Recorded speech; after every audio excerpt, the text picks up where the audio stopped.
Voilà, la question des médicaments anti-cholestérol, elle a été bouleversée en février 2015 parce que le plus grand expert international des médicaments anti-cholestérol, dont a parlé Philippe Even ce matin, Sir Rory Collins,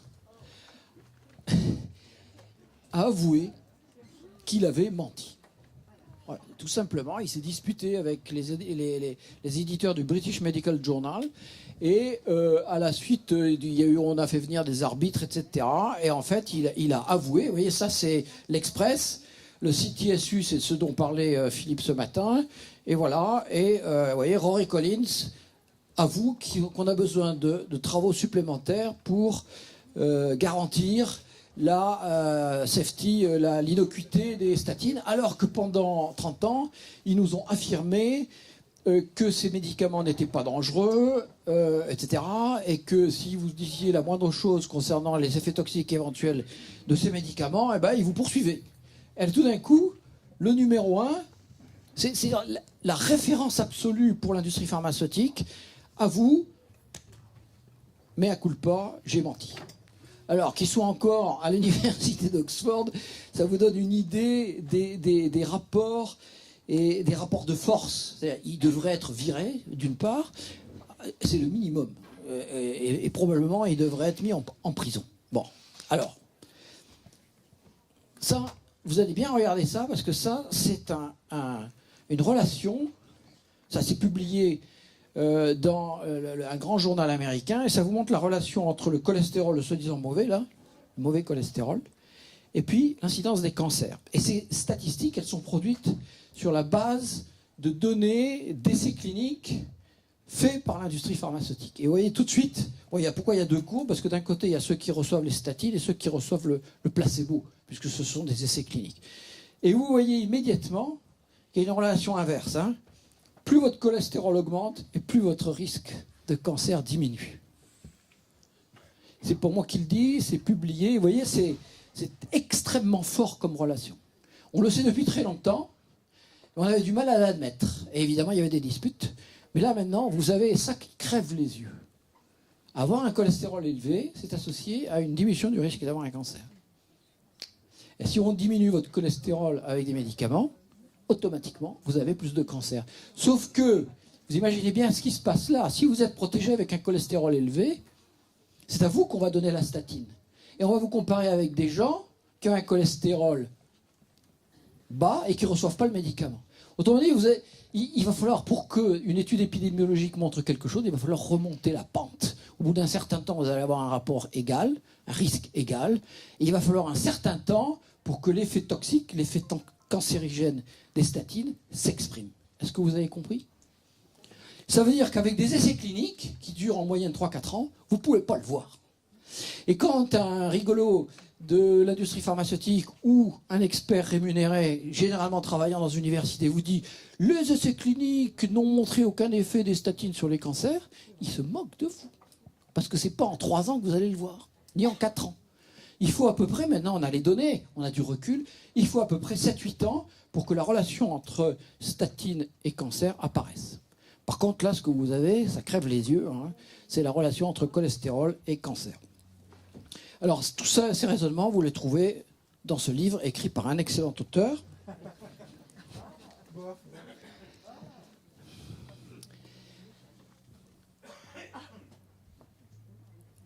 Ça, c'est un truc, ça, c'est la dispute actuelle.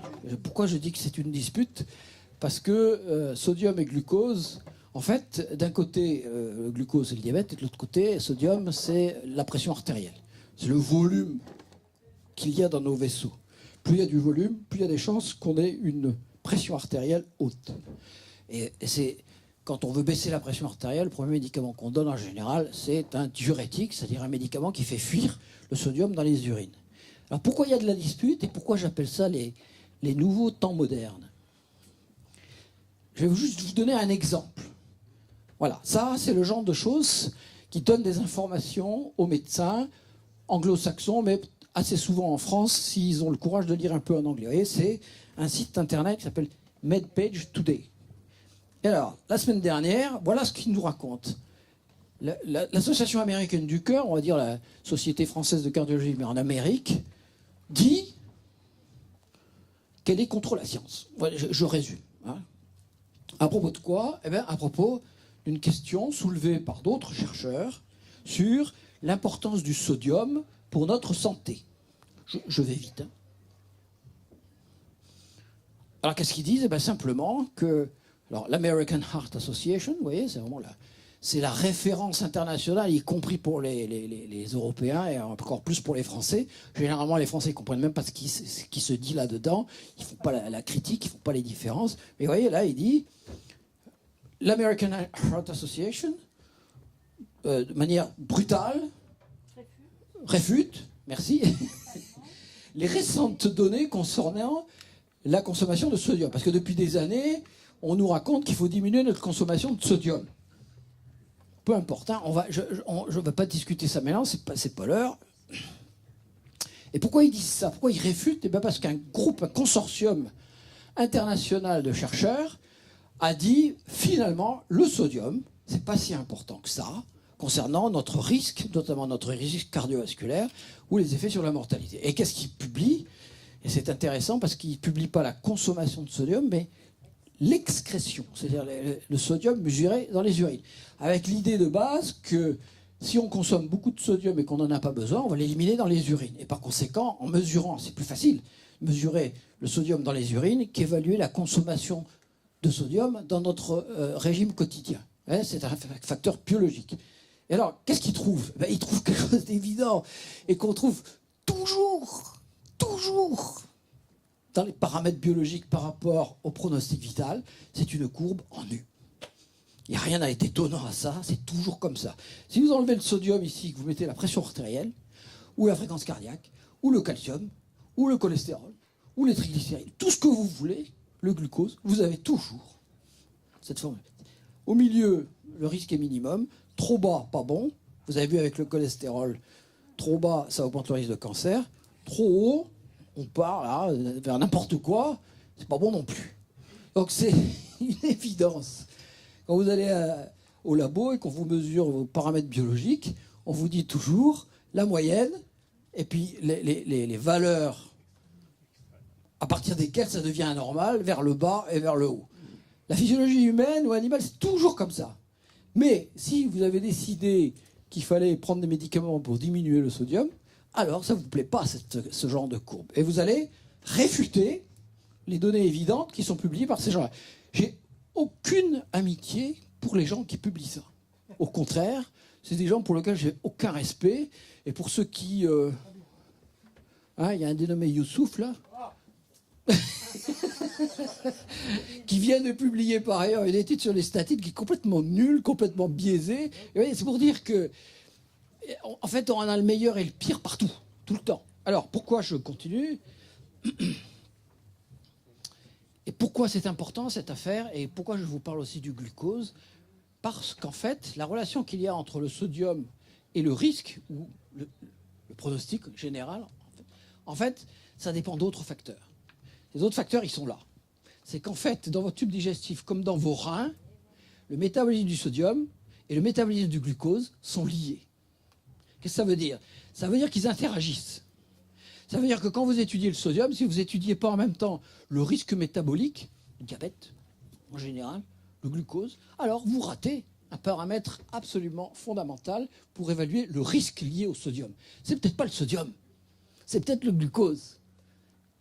Alors le sodium, est-ce que c'est vraiment toxique? Est-ce que c'est vraiment dangereux? Je ne sais pas, je ne peux pas dire. Mais ce qui est sûr, c'est qu'être diabétique, ça, c'est pas bon. Ça, c'est un facteur de risque important.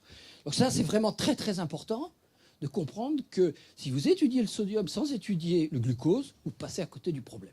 D'accord? Et pourquoi c'est important à l'heure actuelle? Eh bien parce qu'il y a des nouveaux médicaments. Et oui, parce que s'il y a des cotransporteurs du sodium et du glucose, vous voyez, je n'invente rien, hein. Moi je n'ai pas travaillé là-dessus, je constate simplement la littérature. Il y a surtout des inhibiteurs du cotransporteur. Et donc, il y a du business à faire là derrière. Et alors, je crois que je finis. Pendant que les scientifiques de l'American Heart Association et Youssouf et nos amis se disputent autour du gâteau Parce que là, il y a du business derrière le diabète et derrière les médicaments antidiabétiques qui sont des inhibiteurs des transporteurs. Vous voyez, on anticipe là, hein. On est déjà dans l'étape suivante. Pendant qu'ils se disputent, pour se partager le gâteau, l'industrie, comme l'a expliqué Philippe Even, attendant que les acteurs participent activement, évidemment, au business, alors il ne faut pas oublier l'essentiel. La pression artérielle, ce n'est pas un problème de médicaments, c'est un problème de mode de vie, de conditions d'existence, problème de nutrition, d'exercice physique, toutes sortes de choses. Mais la dernière chose à faire, c'est de prendre des médicaments pour baisser la pression artérielle, surtout si on n'a pas de symptômes.